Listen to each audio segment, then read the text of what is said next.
मैं जा रही हूँ हमेशा के लिए तुम्हें छोड़ के। अगर मेरे 3 गिनने तक तुम ना रुकी तो मैं सारी जिंदगी तुम्हारी शक्ल नहीं देखूंगा। 1 2 4। बेबी आपने 3 तो बोला ही नहीं। मैंने बोला था, तुमने सुना नहीं।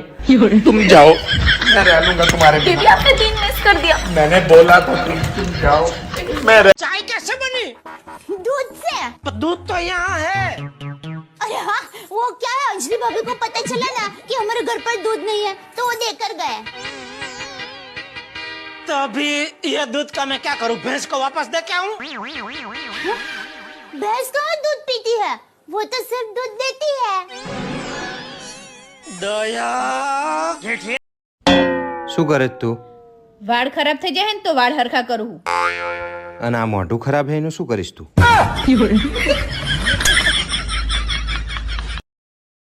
કઈ કામ ના કરો તો વાંધો નહીં, પણ કમ સે કમ કામ તો ના વધારો. આ ગ્લાસ એની જગ્યાએ ના મૂકી દેવાય. કેમ રોજ રાતે હું તને દૂધ નહીં પીવડાવતો? હા, એ આદત તમારી બહુ સારી છે.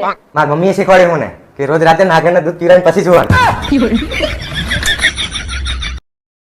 आपका दिल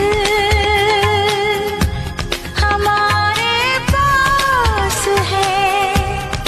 मेरा पर्स भी है, दे देना बाद में।